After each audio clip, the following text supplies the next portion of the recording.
The Super Bowl performance in 2022 was nothing short of epic. And yeah, we're blown away every year, but 2022 was something special. Featuring Kendrick Lamar, Dr. Dre, Snoop Dogg, Eminem, and Mary J. Blige as its 5 equally talented headliners, things got crazy when 50 Cent arrived as a surprise guest, and hanging upside down? What? But wait, did you know he almost didn't perform? Not only was this tightly kept secret almost blown away, there was some major beef between performers. We've got all the deets ahead. Stay tuned. Halftime performance, more like the performance of our lifetime. One of the amazing things about hip-hop is that a single song can have the same scope and grandeur as an entire album, book, or galaxy. In order to capture the nation's attention without sacrificing the richness of the art form, the 2022 Super Bowl halftime performance was nothing short of a challenge. Each of the headliners has a catalog that, by itself, could easily last the entire halftime. This was the first halftime show where hip-hop took center stage, which is embarrassing for the NFL and truly for all of America, because why'd it take so long? You already know.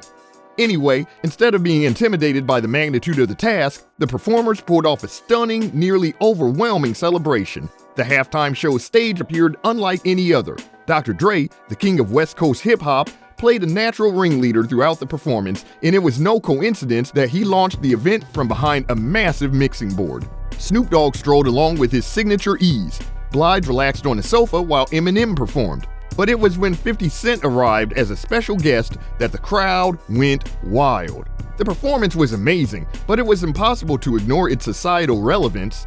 Some well-known black artists boycotted the Super Bowl in 2017 when Colin Kaepernick was left without a team, but this production, managed by Jay-Z's Rock Nation organization, reflected a breath of fresh air. Seeing it in all its glory, you wouldn't even be able to imagine the drama that went on behind closed doors. So what was the beef that threatened this epic halftime show? Turns out, Eminem straight up told Jay-Z that he wouldn't perform at the show without his longtime friend, which led to 50 Cent being added to the headliners at the Super Bowl 56 halftime show. This Super Bowl halftime show was one of the most entertaining in the event's history, so we can't even imagine there was so much drama that went on to make it happen. According to recent rumors, Eminem threatened to cancel the halftime performance if 50 Cent couldn't make an appearance. NORE, while hosting Snoop Dogg on Drink Champs, disclosed that he learned of this information when he spoke to Jay-Z about the program. When he asked Jay-Z who's gonna perform at the Super Bowl, he said, "The white guy called for 50 Cent. It turns out that Eminem himself was the white guy who said he can't do it if he can't bring 50 with him. The bond between M and Fifth was described as spiritual by NORE, to which Snoop Dogg responded, "Of course, that's his guy, just like my guy is Dr. Dre. He gets it, and we here for the bromance." But 50 ain't too happy with these statements going around. After it came out that Eminem wouldn't perform at the 2022 Super Bowl halftime show without 50 Cent criticized Jay-Z on social media. 50 referred to the notion that he wouldn't have been asked to perform without Eminem's influence in his post on Instagram, which shared the headline from XXL Mag's report about the revelation. Oh, and it doesn't help that he compared Jay to a gay painter, along with an emoji of a paintbrush and an artist. 50 posted again shortly after, asking, why did he call him the white guy and not the biggest rap artist in the world? Those who are fans of 50 Cent are not shocked by his response. He's known for stirring the pot.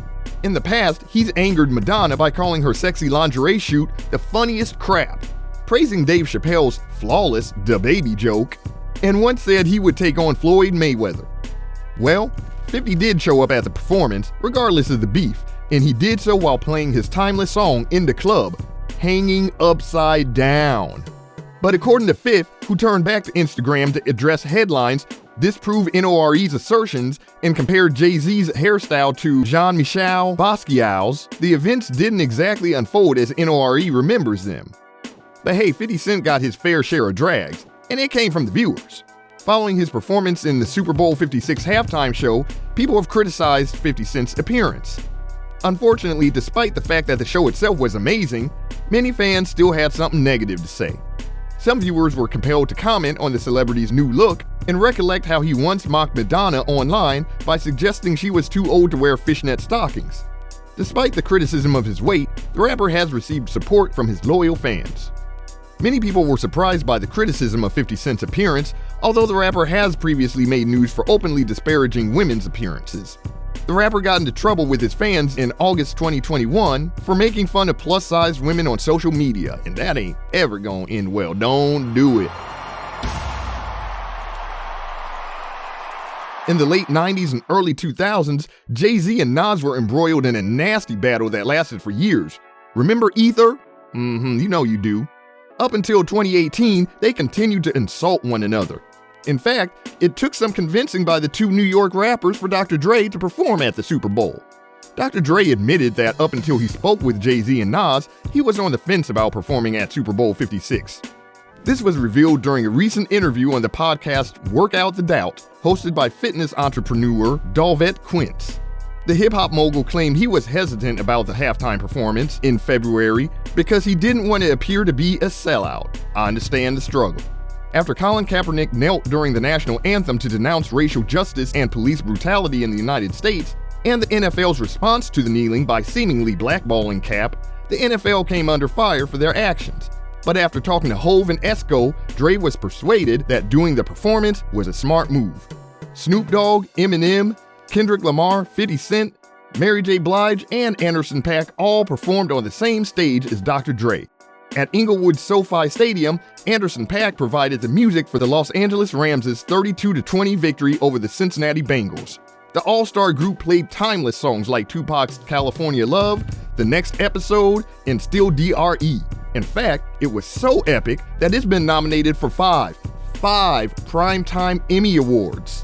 Snoop previously disclosed that Jay-Z informed the NFL that he would resign as the league's live music entertainment strategy if Dr. Dre and the rest of the group didn't perform at the Super Bowl. Nobody could have envisioned Jay-Z paying homage to his sworn enemy Nas at one point. But after Nas and Hov settled their long-running rap spat amicably, Hov unveiled his most recent title-only playlist, a 24-track ode to Nas. And you already know that playlist was ether-free. You know what a tightly guarded secret the halftime show is, right? So when the clip threatened to give it all away, the cover was almost blown. A video that appeared on Twitter sparked rumors that rapper 50 Cent would be in the Super Bowl halftime show. How? Well, In the Club was reportedly playing during a halftime performance rehearsal at SoFi Stadium in LA, sparking rumors about the since-deleted video. The video was taken down after the copyright owners filed a complaint, but it was up long enough for speculators to circulate that 50 could be one of the surprise performers at the Super Bowl halftime show, joining Dr. Dre, Snoop Dogg, and others. Like every year, many other surprises were predicted for the performance, including an appearance by Ice Cube or a performance by Tupac's hologram. Surprises are certain to occur, but according to TMZ, people in charge of the halftime show's production are going above and beyond to keep everything as under wraps as they can. The media site claimed that using loud rock music is one method for keeping things under wraps. In order to stop spectators from hearing the sounds from rehearsals, songs by Bon Jovi and the Red Hot Chili Peppers were blasted over the stadium speakers. We don't know about you, but we're sure glad it all went ahead despite all the bumps and near misses. Who was your favorite performer from that halftime show? Let us know in the comments below. And if you like this video, make sure to watch this one next. We'll see you soon.